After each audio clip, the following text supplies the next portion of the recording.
Center Studios in sunny San Diego, California. On the air with Russ and his book of knowledge. Little Tommy, Sully. Great to see you today. What a great show we have lined up. Look at who we have on the set. Do you guys know, do you know who this is? Well, yeah. Well, it's Craig Dado. Yes. See, Craig's not used to that, is he? Craig's used to.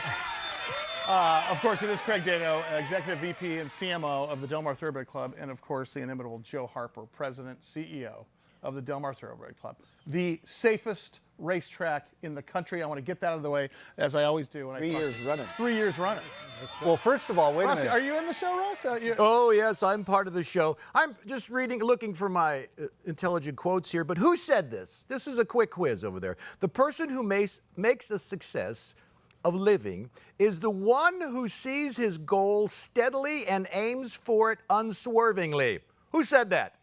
You did just now. No. Joe? Swervingly. Swervingly. I never said Unswervingly. unswervingly. Yeah. I just said twirlingly. That was your grandpa. No Really? kidding. Yes. Hint. In the quote book. Cecil B. Demille, ladies and gentlemen. Are we starting there? Is OMG. I like that part of it. I think was we gonna should show- wait. Let's show that movie, and then we'll come back in 45 minutes. I was going to try to be cool and not mention it. I wasn't gonna say anything. Shoot, that's all I So got. let's start there. Your grandfather invented motion pictures, basically. Yeah, he was. Honestly, I'm not understating this. He invented motion pictures. He did, yeah. First guy in Hollywood. So guy to make a movie there. over for Christmas we've got for example, we've got Frank Sinatra sitting at the breakfast table, or Audie Murphy, Frank, for example. Those guys weren't born yet. Okay. Well, when you were around, Yeah. what was it like in that world? It was amazing. You know, it was the golden age. And, yeah, there always was somebody hanging out at the house, whether it was Charlton Heston. What? Yeah. Charlie, what's up, Wait a Chicken? minute. Come on over to brunch. I wanted to wait. I didn't want to mention this so fast because I was trying to be all cool. Yeah. But okay, Easter was a couple days ago, and I watched 10 Commandments. And you felt like you were going back in time because you knew you were going to have Joe Harper on. Well, every time we've had Joe Harper on KUSI, someone mentions, hey, the 10 Commandments and your grandfather. But we never really asked you, where are you in the movie? Everyone says you're a little boy in the movie. Next, Was, yes. yeah. Where do you know which scene, obviously? And Yes. Oh, yeah. You know, it was amazing because I kept hanging around the set dressed up as a Hebrew slave. Mm-hmm. And how old were you? I was, that one 11. 11 years old. 11 years old, and I got a good part. I figure right next to Edward G. Robinson when he says, "Where's your God now, Moses?" You know, with Yeah, right. Yeah, I Hey, remember. where's your God now? So Hey, where's your God now, Moses? I'm standing right next to him, and I figured this is this. You know, I'm in it. Because you're trying to get the camera. Oh yeah. You know. Yeah. Oh, I know. I know how that is. Yeah. Stand behind someone famous. Right. So it worked. I mean, the trouble was, when I saw the rushes with my grandfather, he said, "You don't really look like a Hebrew slave." He said, "You Hair look- slicked back. You know, if we were doing a movie about an Irish paper boy with a bad wig, that would be you." And so once again, I ended the up cutting room on the floor. Yeah. I remember watching America's Funniest Home Videos one time, and my longtime radio partner, Russ Nailz, got tickets to go see it with his daughter and his son. Yeah. I think both your daughters, your son. Oh, yeah. So Whole family. they got in the middle, but here's the key. So imagine Russ sitting there and his little kids are right next to him. One on each side. But the camera is only clipping Russ's ear. So during the thing, on the commercial breaks, you'd see Russ go, "Yeah!" Move over, kid. This is my camera time. It's about getting in there. Anything to get famous. And you appeared in a couple other movies that. Yeah, I had an illustrious career there, 2 of them. Yeah. But actually, they all won Oscars. You know, so No it was kidding. good. Yeah. And the first one was The Greatest Show on Earth with Heston, one of his early movies. Wow. Story of the Ringling Brothers Barnum and Bailey Circus. Yeah. I played a circus performer. That I can see. Yes, in the train wreck sequence, the big finale with the train wreck. I got to climb out of an overturned car that was on fire, and everybody's throwing lumber. And that was real fire back then. It That wasn't was real. No, there was no fake fire. no fake computer generated. And they had wild animals getting loose. Yeah. And so they had a panther get loose. How fun. And that was my big shot. I got underneath the car, waiting for my cue with the panther. And all I had to do was run out, drop my little toy soldier, pick it up, see the panther, scream, grab my toy, and run and jump into my mother's arms. Perfect. It was not my mother. It was an actress named Beulah. I remember her. Sure. And she was terrific, by the way. Yeah. Yeah, but I was only 8. I didn't know how terrific she really was. Right. Yeah, I knew something was different. Till the Rush just came out. Yeah, yeah. But was there a moment when you were growing up as a kid, obviously you were 8 years old there, when you said, wow, my grandfather is Cecil B. Demille? You know, it was never Cecil B. Demille. It was grandfather. You know, he was a great guy. He was a really nice guy. Actually, when I was born, I was there in the house. I came home from the hospital. The chauffeur brought me to the home. I don't know where my mother was, but somewhere around. Real close, I would imagine. Close Yeah. for there for a while. And you mentioned it's Cecil, not Cecil. Cecil. Cecil. Now, See, I've been saying Cecil was the sea serpent. that's right. Yeah. Hey, Barney. Yeah, Not Now- sure Barney was in Cecil that yet. or yeah, whatever. Captain Huff and Puff. That's right. And you know what? And Craig, you know what? You've been with Thoroughbred Club for how long? 20 years. 20 years. Now, Did you Walter, know that background though when you first came there? Did you? Oh, yeah. Oh, we did. Yeah. and Walter and Ernie are your grandparents. Yeah, thank God you asked. Jesus, this is good. Tell us a little bit about your grandpa. Never had to be a Hebrew slave, did you? I'm from Petaluma, California, and my grandpa Ernie was a chicken rancher. No kidding. How Wow. about that? Wow. And my other grandpa Walter worked for the local creamery. Wow. That's Oh. good. That's I'm Petaluma, second. that's- Okay, can I just say this out loud? Yeah. Because we have all been fortunate enough to be there on opening day. Oh, every year. behind the scenes. Every time. We have been in Craig's office more times than not because they got the greatest I mean, if you ever get a chance somehow to bid on the balcony Yeah. the day of opening day, even for 10 minutes, maybe you guys should put that up for some charity. Yeah. How did you get the greatest job on earth? Your job is even better than his job. Because you're chief marketing officer of opening day, and of course the whole season. Oh, the but rest of you're it, chief marketing officer of opening day. Yeah, so I had a similar job up at Santa Anita racetrack up in LA, but I always had my eye on Del Mar. Yeah. And when my predecessor retired, and I sat down with Joe and the then president Craig Fravel, and they wanted to talk to me, and they said, "Are you interested in coming down to Del Mar?" I don't think I negotiated that well when I jumped over the table and hugged them and said I'm in. It was embarrassing. Yeah, it's a little awkward. It was a wonderful opportunity. Of course, I always wanted to live in Del Mar, and I've been here 20 years, and it's been amazing. So about 3 years ago, I was at the track and I saw the Kardashians, Kris Jenner and everyone. Do they call you two and say, "Hey, we're coming in"? They don't. Well, they don't personally. Their people call. Their people? Yeah. We've had a lot of great How shows. does that phone call? I've always wondered how that phone. Because for me, it's like, hey, how can I beg and scream for, and what can I do for you? And Yeah. he doesn't need. He never accepts any offers. So you're on the infield, bring a lawn chair. Bye. But how like when a big name? I remember when Caitlyn Jenner came one year. That was huge. That was the day after she won the Arthur Ashe Award. on Right. ESPN. Yeah. It was a Right. big deal. Funny story. Should we tell the funny story? I think you got to tell. Funny story. That's By what the this way, show is. There is no cutting room floor here. Yeah. It all goes. You're gonna make it. By the way, it's future governor. Yes, how about that? Yeah, that's how right. about I was running for that? governor. So we do all the pre-op. I mean, what bathroom is Bruce going to use or Caitlin going to use? How does this work? You know, Oh, it was sure. complicated, No, right? But that's a thing, right? That was the question Like, of the what do day. you Yeah, do? yeah. Seat up, seat down. You don't know. Right.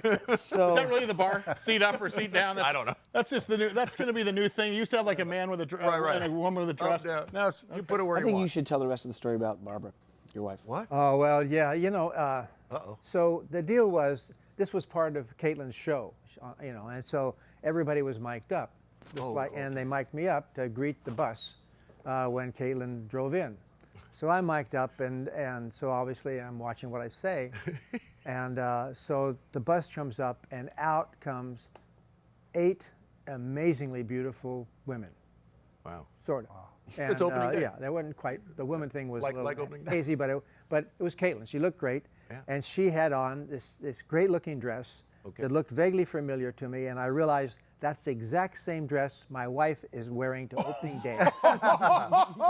and she's up in the director's Oh, room. no. Now, I hadn't seen her because I left really early in that, and I'm oh. How am I going to let her All I know? could say to Caitlin was, Diane von Furstenberg. How did you know? Yeah. Well, I know my dresses. Back you know? with fashion.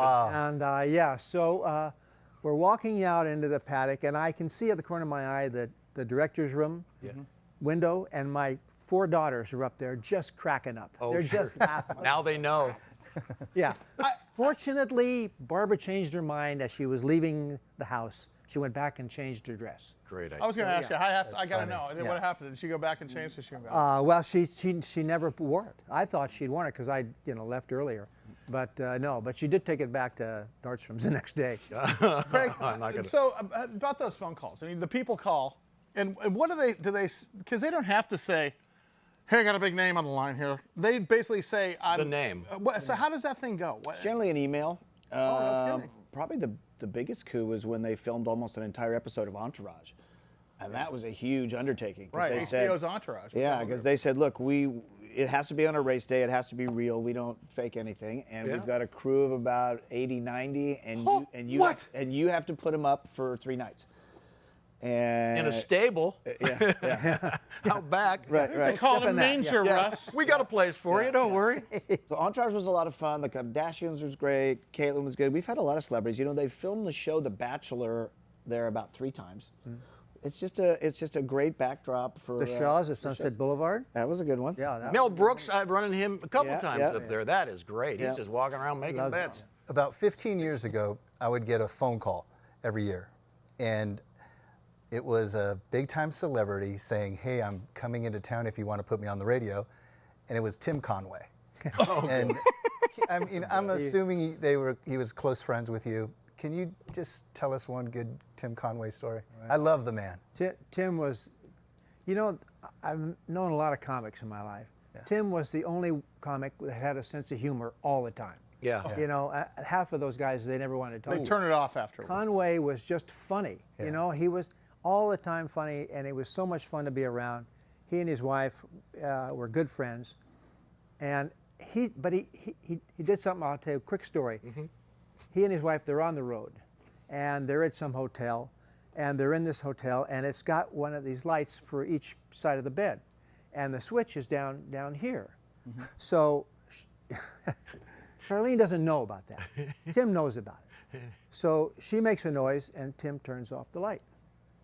She goes, "What's wrong with the light?" It says, "Well, this hotel's got clap-on, clap-off lights." So she said, "That's crazy." And he turns it on. She says, "If you talk loudly," so that's stupid. Okay, I won't say a word. I'm just going to sit over here. And she's waiting for it. So she goes, "Yep, back off." I mean, they go through this for a half an hour. That's fun. Trying to read a book, not read a book. Yeah. That's Tim. I mean, Well, Tim Conway Jr., speaking of radio, Yeah. very, very much success up at KFI in Los Angeles, which you can hear down here all the way in San Diego and probably all the way across to Yuma. But you can tell that family is immensely talented just by listening to the radio guy. Talk about, so take us from your childhood, 11-year-old Hebrew slave boy in the movie 10 Commandments. Did you pursue a career in acting at that point? Was that going to be your path, or so you thought? I thought about it. It really did. I mean, I figured I better go to school and do all those kind of things. But it was in the family. I mean, it wasn't just grandfather directing him. Sure. My uncle was Anthony Quinn. He was a director and an actor too. Yeah. Yeah, Anthony, the guy. Yeah. Yeah. I just Him and Ephraim Zimbalist Jr., Oh, there's a Russ, good you might one. remember. Nice pull, Bob. But all my grandparents were actors. Back in the legitimate stage. Right. But so my foray into show business after when I grew up, sort of. Got older. I was the head mailboy at MGM Studios, and Wow. everybody got their mail. That's actually has to be a great job, though. It was a great job Because you get to touch everything and see complete everything. run of the studio. Yeah. And this was in MGM's. I worked at Paramount for years, but MGM, they had every show going then. They had about 4 or 5 major productions, and they had like 14 TV shows. So everybody was there. Everybody wanted to see the man from U.N.C.L.E. Yeah. Yeah, so- sure. With Ilya Kuryak. Ilya Kuryakin, David See? McCallum is still going on. He's Yeah. 90 friggin' years old, and but he had more fan mail coming through our mailroom than Elvis Presley did. Well, there you go. Yeah, this was 66. Sure. So you were there during the Elvis movies? Yeah, yeah. Closed set. Nobody got on the set. But when you're a mailboy, You got on the doesn't set. count. I mean, Yeah. you can go anywhere. Yeah, that was Mail a for big- Mr. E. Presley. All right. Craig, I want to know how you go from a chicken farm and a dairy to getting in the race horse business thing? Where was did you go to school? Didn't mind the Did you have smell? any idea? You were used to it, maybe growing up Wanna get an around ad the chicken agency farm. when you were growing up? No, so it doesn't make any sense. So I went to school in the Bay Area. I went to Berkeley, and I studied- 49ers fan. 49ers fan, Warriors fan, yes. So I was an accountant. I went and worked for a CPA firm. I know you. No, You were an accountant? I can balance your books if you need me to. I can do it. So anyway, I knew right away after 3 years living in San Francisco, being an accountant, I didn't want to do this. So I went to UCLA and got my MBA to shift gears. Wanted to get into marketing. Sports marketing is what I wanted to do. I love sports. You can't get a job with the Dodgers or the 49ers. It's impossible. But I met a guy who knew a guy who worked at Santa Anita. I got an internship at Santa Anita. And when I got into horse racing and found out the numbers and the betting and the way you could analyze it fascinated me. Yeah, Fell in it love is. with it. Christ, it's been 31 years. I've been You see this road intersecting here almost? That's a lot Like of the roads numbers coming there, together. yeah. Roads starting to come together here. Right. Over here. And then in 1978, when everyone had feathered hair and bell bottoms, you got your job there. How did that happen? Yeah, I'd been, well, I'd started out at the racetrack. My mother had horses, and so I was always hanging around there as a kid and everything. So I was just as much at home at a track than I was at a studio. So, but I liked horse racing. And I rode a horse. I rode the rodeo circuit. I played polo. I broke bones and all that stuff. Wow. And so I ended up at the racetrack working for a TV producer named Joe Burnham, and I was a cameraman, shooting like all these guys. Yeah. And we had a weekly show on CBS, live show with Gil Stratton. You know, did this feature race. We had a KTLA show. So I got involved there, and then that led to a management job at the Oak Tree Meet, which was a small meet at Santa Anita, and I didn't screw that up too badly. So they Isn't hired that always me, the case? Yeah. Yeah, you didn't mess up quite as I bad as messed you up. thought. I messed up as bad as We I thought you were thought. going to be a total failure. You're only half a failure. Yeah. So come to work at Del Mar. Yeah. And so yeah, no, and it's been Del Mar. I mean, it's a joke. I mean, it's so much fun working there. I love when the chairman, president, and CEO of the Del Mar Thoroughbred Club realizes what the rest of us realize.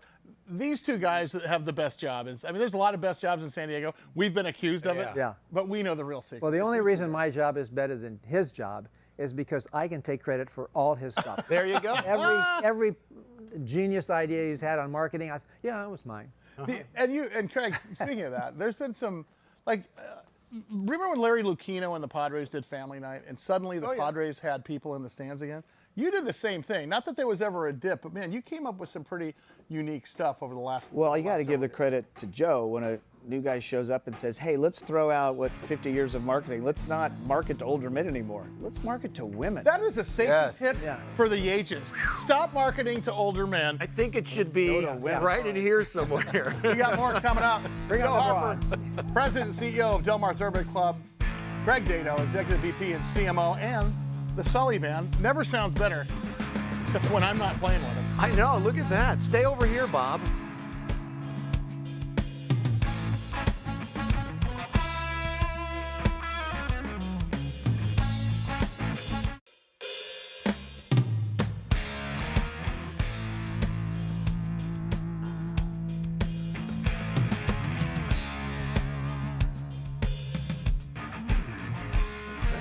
Maybe. There we go. It is on the air. Joe Harper, Greg Dado, Little Tommy, Rusty Nailz, and the Sully Band. Hey, later on, towards the end of the show, you should go up there and sing. I'll do one. Yeah. All right. Craig, I've begged Craig many times, and he's let us play. We did opening day one You time. have, yeah, you did a great job. And you've done some other stuff at Powerhouse in Del Mar. Yeah, we've always had a great time. I mean, who doesn't want to go do? You and I broadcast live for our national TV show. Right. On an opening day. I mean, it's just one of those It's the things where best. if you can get involved. Get involved. And maybe if you two get together, you could sing with the band today. I'm just saying. That'll work. I would love to. I got a horse right here. His name is Paul Revere. Remember that old? No, you don't. Okay. So you're obviously thinking about the future. That's a good one. You know, and preparing for the future. How's it going? Because everything is opening up. Yeah, that's a tough one. So the governor came out last week and said things are going to be open by June 15th, he said. But he did say with restrictions. So we don't know exactly what that means to us. I mean, it's great news. It's going to be better than it is right now. But is it going to be a full house on opening day? Right. Gosh, I don't know. So last year, we all last year, it was one of those things where I remember, because we were booked solid out to the end of the year, including some stuff with you guys, and it was like, okay, March came, so, oh, you think we're going to be able to do this? We'll probably be able to do that. Keep it and then in April pencil. came, Yeah. and then they started canceling stuff. You got, in your boardroom, it was, well, maybe just, and all, you didn't know. What was that like? Because that's a big event. I'll tell you what I was saying is, well, just keep your eye on Disneyland. Because when, no when kidding. Mickey's out of a job, we're out of a job. Right. Wow. And when I saw that closing, I figured, well, you know, we got to come up with something else. But I'll tell you, we were so lucky. You know, I mean, the first thing we did was go to the chief medical officer at Scripps and say, what do we need to do to be Right. safe? And she said, here it is, boys, 1 through 10. Right. Yeah. And we looked at 1 through 10 and did it, and went to the health department first before they came to us and said, look, here's what we're doing. What do you think? Yeah. And they came out a couple of times, inspected everything, and gave us a ready to stamp go? of Give you the approval. thumbs up, So yeah. it's good. So Now- whereas we had no people, we were Right. basically a broadcast studio sending our races all over the world, and the handle on our races was up. The betting on our races was up about No 20%. kidding. No yeah. kidding. So we didn't have the banner year we usually do because we weren't selling any booze and Yeah. no turf club memberships, but we survived. Hopefully it's not like the Disney rules where they said you can't scream on a roller coaster because at the end of a race everyone's screaming and clapping and Yeah, yelling. that's So I want exactly right. screaming at the horse races. It was weird. It was weird. It Just was weird. You know, I've talked about this, about the economic impact of tourism and hospitality in this city. It represents 24% of our labor force. And what's really interesting about that entire thing is, I always talked about how restaurants, opening and closing a restaurant is, except for the furniture, fixtures, and equipment, is like doing a startup every single time.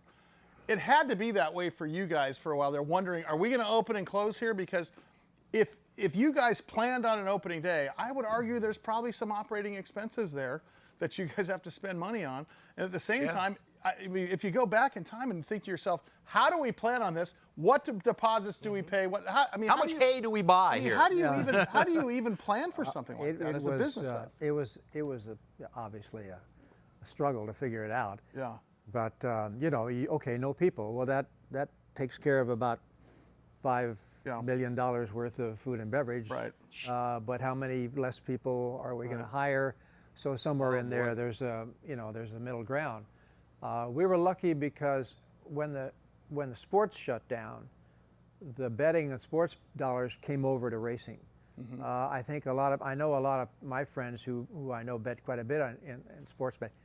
How do you open an account on TVG? How do I get money bet on the horses?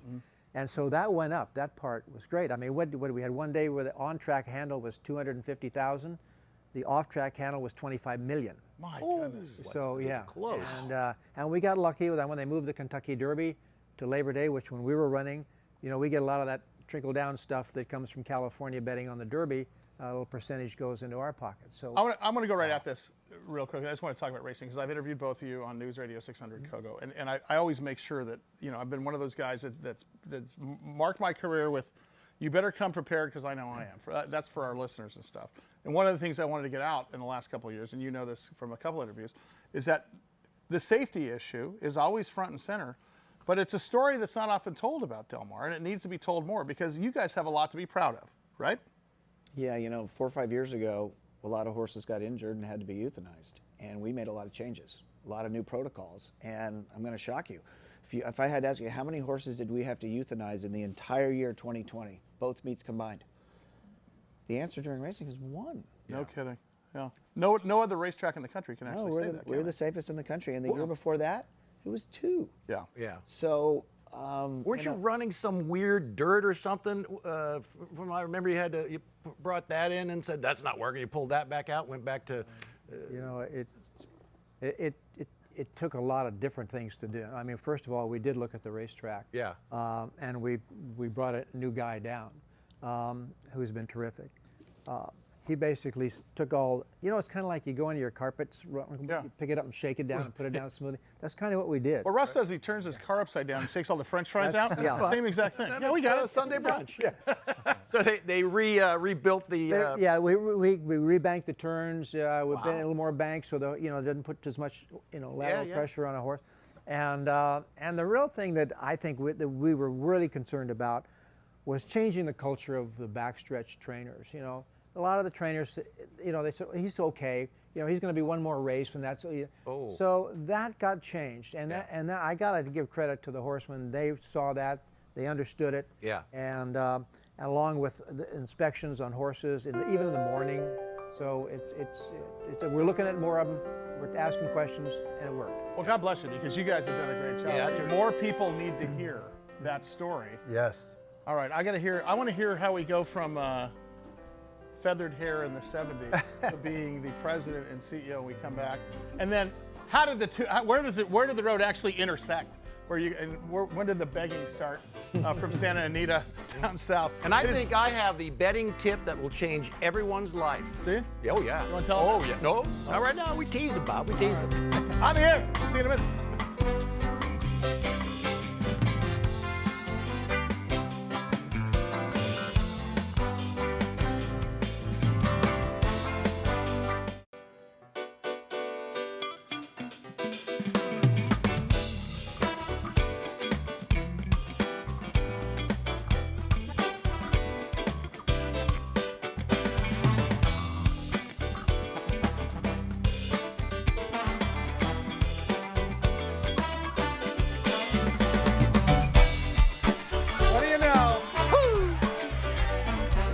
Don't you love how the fact that we got the horn section in another room? Yeah. Love 'em. This band here, and once again, the Sully band.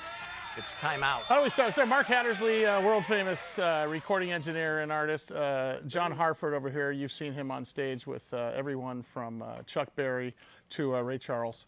And then up there, Trace Hodgins on the drums. Big hand for Trace over there. Yeah, big hand. Up our four horn section over there, April Leslie, Tomoka Jarvis, April. Trip Sprague, and Steve Dillard. Trip and Dillard have played with everyone from the Righteous Brothers to Leonard Skinner to Kenny Loggins. And I discovered April.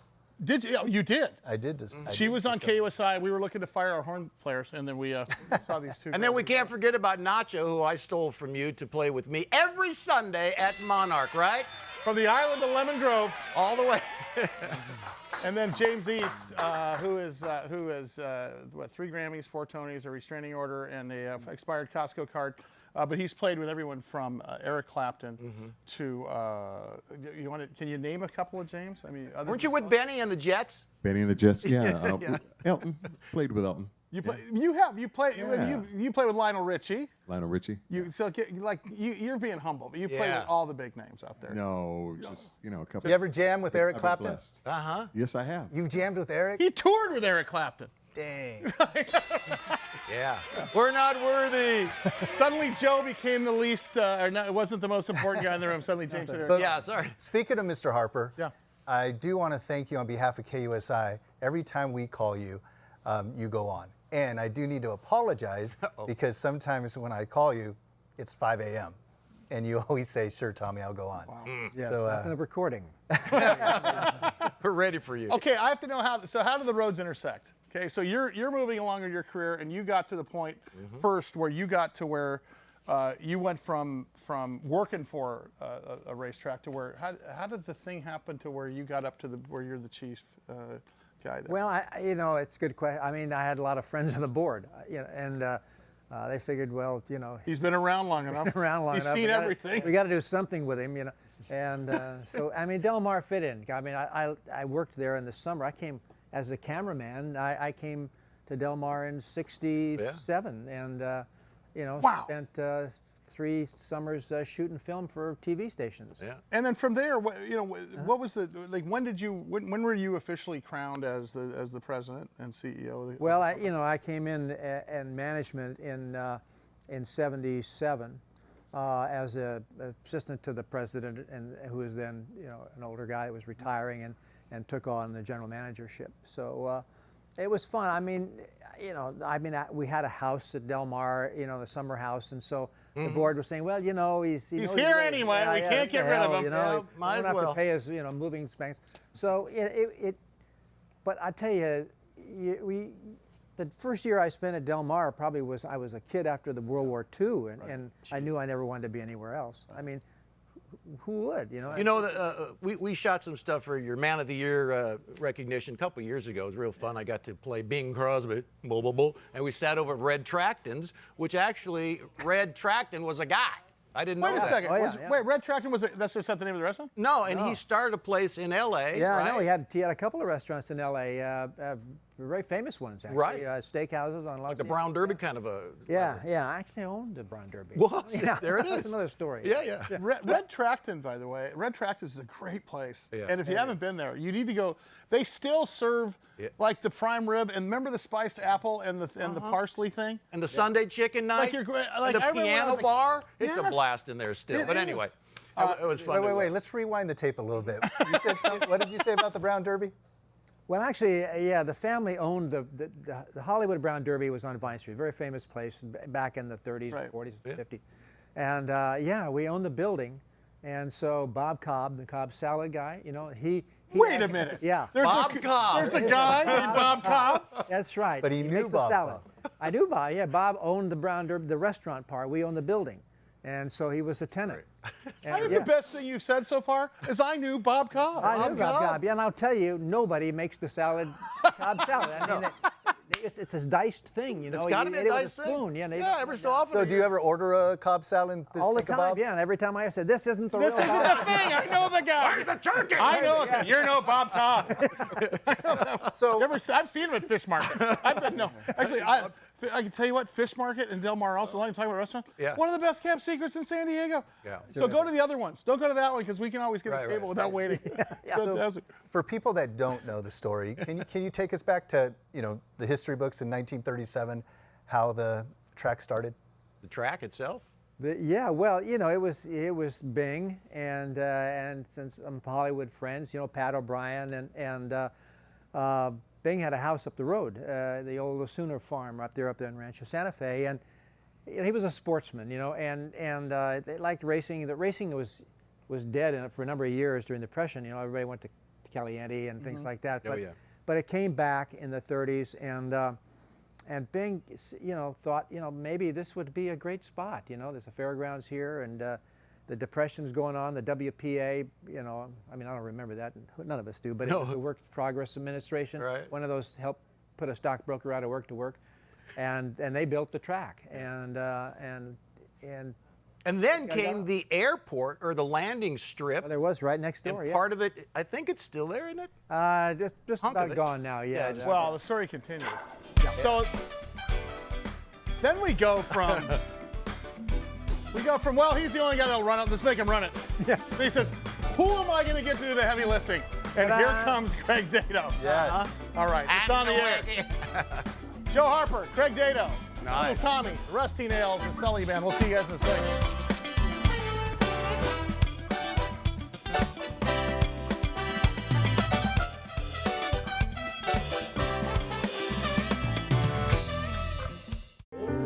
Bo, bo, bo, bo, bo, bo, bo, bo, bo, yeah.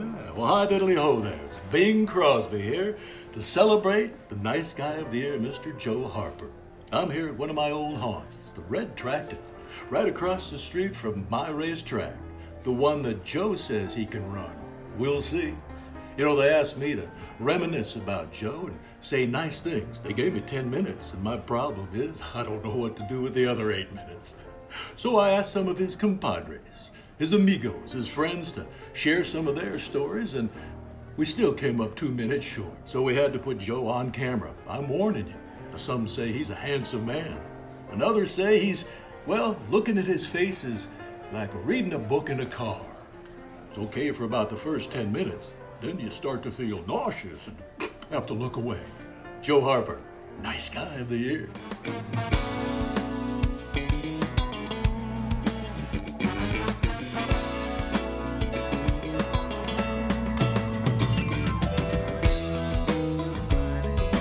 have to smile myself because I love you.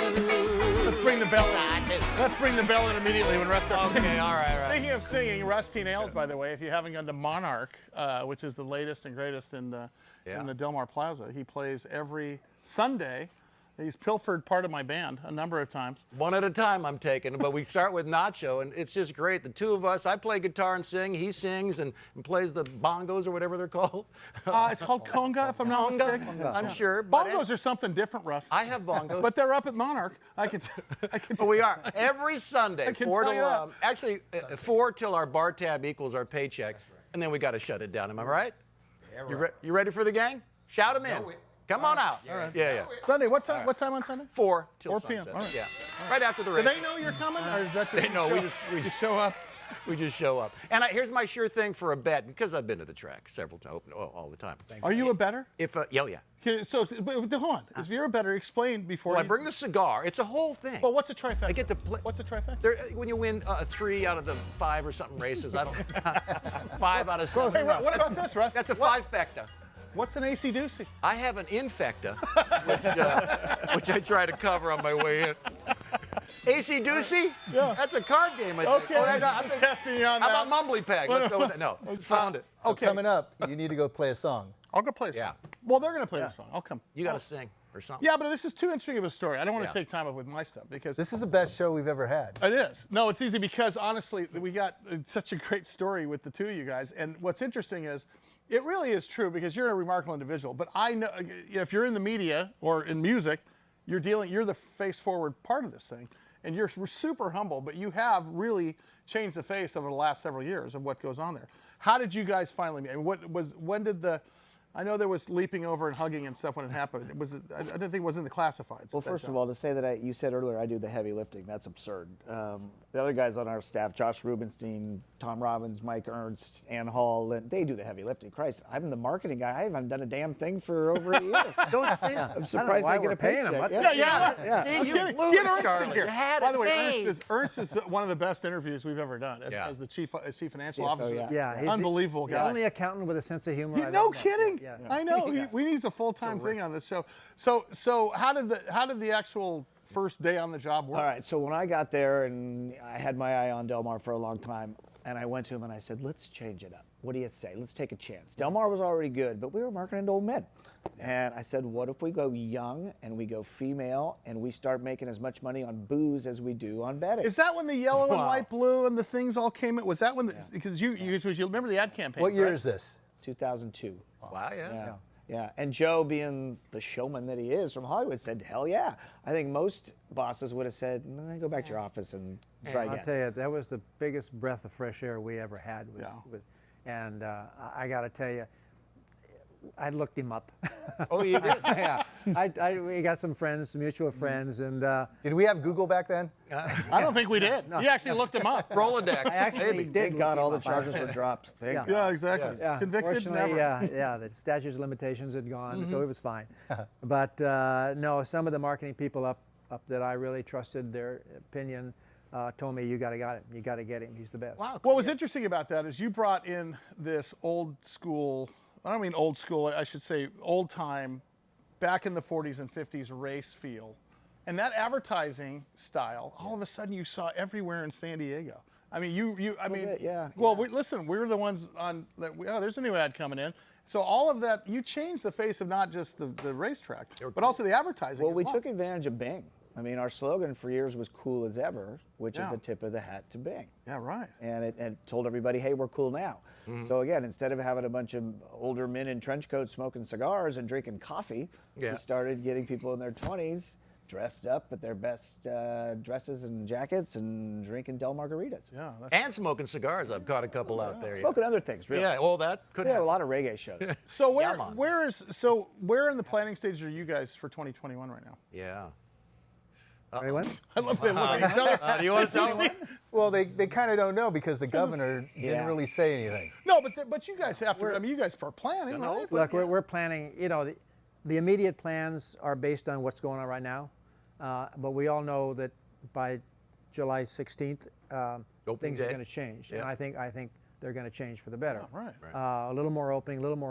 And we got a 500,000 foot grandstand. I mean, Yeah. we can put a lot of people in there distancing. Right, sure. It's sometimes it's a challenge organization to get all those people in. Do they need reservations? Yeah. So we changed the way we do business to accommodate the governor and the health department, everybody else. So that's what we're doing now. I mean, we're delaying some of our mailouts, things like that, so we'll Right. know more. But I think we're going to be just fine. I think the maitre d' is going to do well this year too, because if there are fewer, special tables, it's going to be Yeah, I just went by and gave him 20, and Yeah. I just because he was just standing there. right. Get Yeah. busy. Look busy. The interesting thing about the races is, if you go to the races, it's like going to a Barry Manilow concert. How's that? You have every piece of the demographic wheel and the psychographic wheel of I mean, your customers range from here to here. You name one on either side and they're there. Has it always been that way, or is that something you were aiming it's for? definitely always been that way. When I first got in the racing business, they said, you want to know who your customer is? Go to the DMV. That's your customer. It's everybody. It's the rich of the rich. It's the poor of the poor. It's every age. That's how it is. And you need to cater to them all. Did you ever broadcast there for Jeff? Oh, yeah. You did Jeff and Jerry a little show. show called Jeff and Jerry From the Show. DMV? Yes, absolutely. I think you actually did. But I would have chose a better analogy than Barry Manilow, though. Barry Manilow's a great concert to talk about. I don't know. Love Barry. All right. We're going to debate on that subject when we come back. I'm telling you right now. Absolutely. Okay, how about Neil Diamond? How about Neil Diamond? On the air, comes back in a minute. It's just Russ and Tommy. I'm going to love it. I want a horse song. And Sully's going to play. Yeah. Do a horse song. Horse song. There's 3 horse songs in the world. Do 'em all. One of them's Horse Song. We got time. And away they go.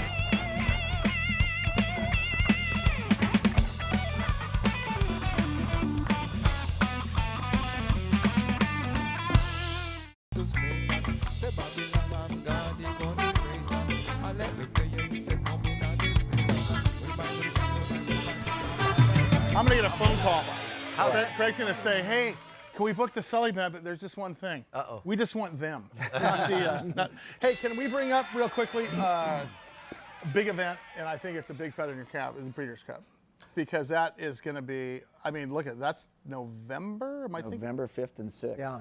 Life is going to be much different then, fingers crossed. Oh, right? God, yes. Well, hopefully it's like Normal. 2017 when Right. when they were here the first time. It was the most successful financially Breeders' Cup ever. For 34 years of Breeders' Cup, we hit it out of the park. Yeah. And I said Del Mar. Just the fact that it was in Del Mar, Right. the fact that Dado had everything going for had 24 different stuff going around. Events around it. Events. Oh, yeah. How many Powerhouse Park It up was on a the party, but we had the Sheikh Mohammed. We had people from the royalty of Europe and South American breeders. We had all these people there, and they never had been to Del Mar.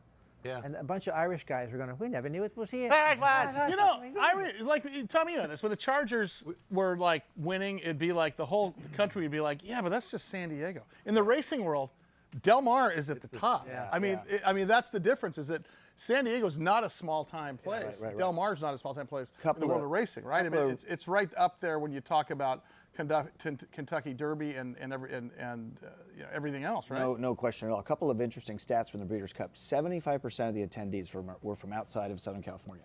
So the world came here. Joe mentioned the Irish. The Irish are everywhere. Every restaurant I talked to said, damn, we ran out of all our good wine. The economic impact of that week was $97 million to San Diego because everybody's from out of town. All the hotels were full in a slow time in November. So we are so happy to have it back in 21. Oh, yeah. And so lucky that it wasn't last year. Well, so what does it mean for ticket sales and such? When do you start? Well, they would usually almost be sold out, but because of the pandemic, we haven't gone on sale yet. It's probably going to be end of June, late June. Okay. And it'll sell out. It's one of the only times we ever have a sellout in Del Mar. Usually you see an opening day, we just pack them until it's uncomfortable. I love betting the ponies because sometimes I see a horse's name that says, Russ is going to win or whatever. I'm like, well, God, I got to bet this pony. You've seen a lot of It horses' never has, names. have it? And by the way, this stupid fact that I, for some reason, know, a horse's name can be only 18 characters long, up to, because that is how it fits in that the accurate? program or something. That's true. But they only, they only do that. And you got to get the name through the jockey club. You have to Write off on the You name. have to apply. You can't say something nasty. Oh right? no, You gotta- like an over-the-line team or something. Yeah, Right. But how many slip through horses' names that maybe you said this one should not be advertised? Yeah, there are a few. Yeah. Name one. Maybe not. Maybe not name any. We got a cutting room floor. Maybe not name a I wanna hear single one. Well, how about is it in yet? Is it in yet? That's I mean, fine. that could be, is it in the race yet? Is it in the race yet? Okay, yeah. Understood. But we completely. did have one horse years ago. Okay, there was a race caller, Harry Henson called a race. And Harry talked just like he called. Well, Joe, I said, yeah, Harry, I'm not going to call the third race. And I said, why not, Harry? He said, because of that horse that's in there. I can't say that. Third race? I said, no, this is 70 something. Right. Looking third race, I don't see anything. He said, that horse. I said, oh, it's okay. So Okay. Okay. I think we've got. You can't say that. Wait, No. wait, wait. Okay. So there is a cut. There's going to be a cutting room floor. once again. Thank you. No, Okay. We get it. We get Joe it. Harper was the day we Wait, had our last show. But speaking, What was your guys' last show? That's not Joe Harper was on. speaking of Del Mar, I have a question for you, Mr. Harper. Lucy and Desi, did you know them? Yes, well, I knew Desi because he lived down here, and we lived down the street. And Lucy, I didn't know her very well. It was a long time. We went up in L.A. We worked in a thing called Actors and Others for Animals, where we saving animals and stuff. And I actually better friends with their daughter, Lucy, Lucy Luckenbill, who comes to the track every now and then. But yeah, Desi was an interesting guy, you know, and it was always fun talking to Desi. How so? I have to ask. Well, After that last story, I just want to hear. Desi liked to have, you know, he'd have an occasional drink or two. Sure. And, but I remember Barbara and I were just married, and this was going back 50-some years ago. Desi, we saw him at a party. He said, "Oh, you guys are married. Let me come sit. I'm going to tell you what makes a good marriage." I said, "Desi, you never had a good marriage." All the don'ts. Yeah. But he, you know, got us up against the wall, and for 10 minutes told us everything we needed to do in marriage, and it's worked. It's worked too. Yeah. And first of all, Mr. Harper nailed the Cuban accent. Yeah, he did. That was Oh, great. absolutely. I'd like to study under you for my. Hey, we got to hear some music, Sully. Yeah, Sully Well, Band first here of all, with us. before because we're going to end the show here, but thank you so much for coming. Yeah. You know, you're one of my favorite guys in the world. Dado, you and I are pals on Legends. there and stuff like that. Love you. Well, this is an audition for Craig's next deal. That's Well, all. we're hoping that that the race season and all the new tiers, you know, because up till a couple months ago, I thought Purple Tear was a Prince album. Thank you. But we're hoping the tiers are removed so that we can rock out again Friday at 4 o'clock concerts and stuff like that. I'd love to get back with the races and the food trucks and all the other great stuff that goes along with Del Mar. Muy bueno. It will work. All right. Here they are. One last one to go. Sully and the Sully Band taking us out. It's on the air.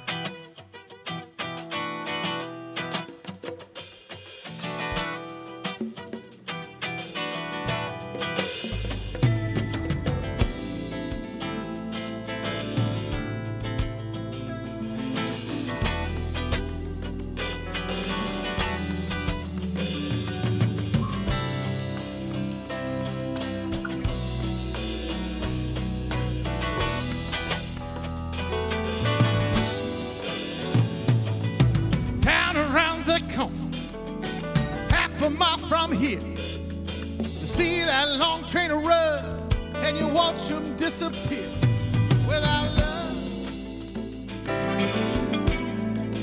Where would you be now? Without love,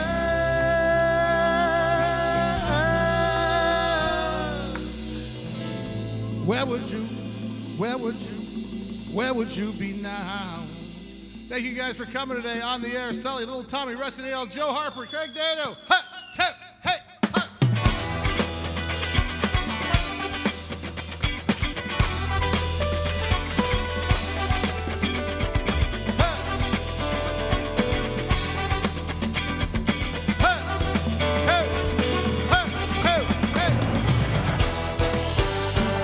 Boom, sakalaka. So good, so good. A boom, sakalaka, boom, sakalaka. Down around the corner, half a mile from here. See that long train run, and you watch them disappear. Without love, where would you be now? Without love, oh, oh, oh, oh, oh. All right, let's bring it home. Where the pistons keep on turning and the wheels go round and round. Real, real and cold and hard and down, it ain't no doubt. Without love, where would you be now? Without love,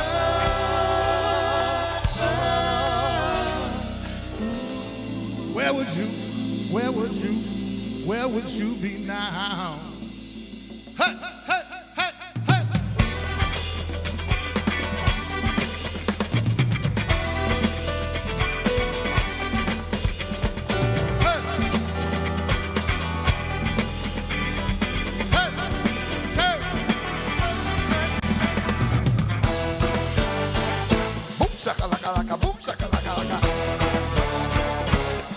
good, so good.